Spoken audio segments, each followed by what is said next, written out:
from the Denver Broncos Media Center, welcome to Broncos Country Tonight with Ryan Edwards and Benjamin Allbright.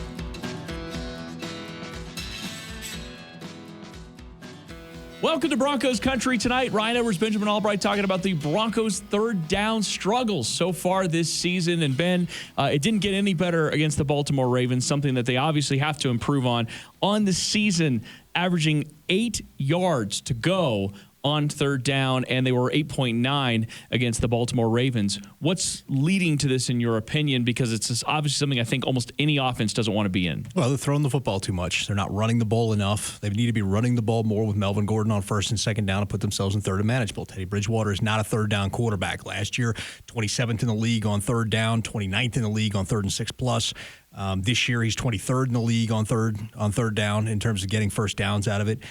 Drew Lock, by the way, last year 18th, just in case people think I'm just giving you the numbers. I'm not picking a winner.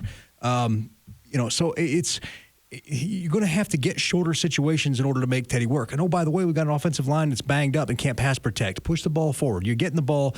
The success rate of Melvin Gordon getting yardage is good. So continue to do that. Get 3-4 yards a chunk with Melvin.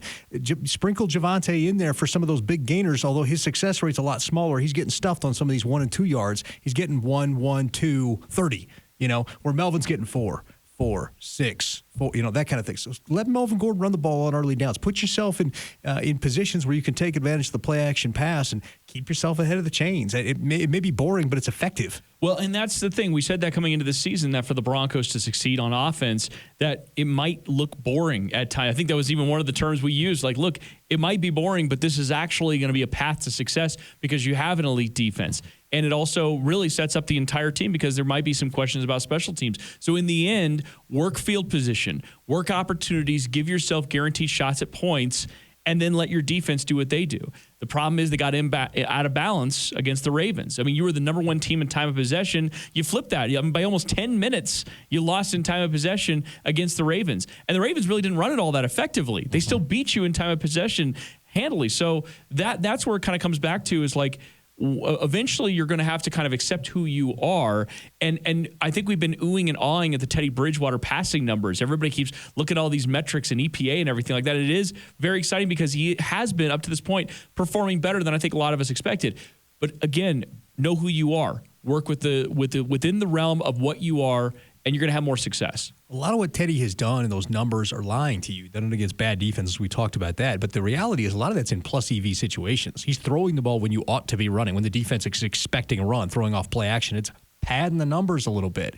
We tried to warn people about this ahead of time. Not that Teddy's a bad quarterback or you can't win games with him, but there are certain things he does well and certain things he doesn't. And all the people that were thumping their chest after 3 games need to understand that when you play real defenses and you get behind, this is what happens. But the thing is we said the Broncos offense still needs to find a way to keep their opponent off balance. So how do you strike that balance? If you're going to win with Teddy Bridgewater, the formula is simple. You run the football, you take easy short yardage throws, and you keep him ahead of schedule. And when you get to things like 2nd and 3, 2nd and 2, 2nd and 1, that's where you take your chances. That's how you win with Teddy Bridgewater. And it can be done. Just like you can win with Alex Smith, or you used to be able to win with Alex Smith. And that was how you did it. You need to run more shallow crossers and let your guys get separate. You need to quit taking all the deep shots. And you just need to effectively move the ball a little bit at a time up the field. Let the run game get out there and commit to the run on first and second down. It doesn't have to be the opposite play. So commit to the run, commit to moving the football forward and seeing where you're at on third down and going from there. And if you do that enough, eventually you're going to get the defenses kind of sucking up a little bit and you'll have the opportunity to take those deep shots. And it's interesting also that I just want to note, because Vic Fangio pointed this out after, I think, the Jaguars game, where he said teams were basically doing everything they could to make sure that the Broncos had loaded boxes. They were stopping the run. They were, I can't remember the term he used, but they were basically heavily emphasizing that they were going to stop the Broncos' run attack. And that maybe did buoy Teddy Bridgewater's numbers a little bit. It isn't that he can't be an effective quarterback, but as we've said multiple times, if you look at Teddy Bridgewater as the point guard for this team, as the opportunity to get the ball in the hands of the playmakers, whether it's the running backs or the wide receivers or tight ends, that is a more functional way that this team can operate. And guess what? He has a little bit more than that. I think that eventually you can have higher expectations, but work from your core. And I think they got away from that a little bit. Every play you have should put all your players in the best position to succeed. And the play calling for that game did not, because what happened? You were trying to take deep shots you didn't need to take. You were trying to pass pro more often than you should have with 2 rookie guards in there, even though the guards weren't the problem. It was the tackles. So why are you doing that? Put the guys in the best position to just run the ball. I don't care if Vanilla's a fine flavor of ice cream, all right? I like to add little sprinkles in there, put a little cookies and cream, whatever. But vanilla's a fine flavor of ice cream to start with before you start adding the good stuff. So start there. Get the ice cream made instead of just having sour milk at the end of the game. And you brought up something that's very, very important, and something they're going to see again against Pittsburgh this week is the fact that you're going to see another defense that's going to be looking for those opportunities to tee off. And if you are, say, down still your top 2 guards, they're going to find a way to get after your quarterback. So last thing you want to do is kind of repeat this same cycle.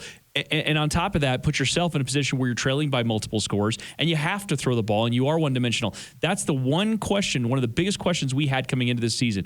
If it's Teddy Bridgewater or Drew Lock, can they bring you back if you're down multiple scores? We said after the first 3 games, they didn't have any high leverage moments. There weren't moments where you're asking the offense to do something that was out of their comfort zone. Mm-hmm. They had to do things out of their comfort zone, and we kind of saw what that looked like.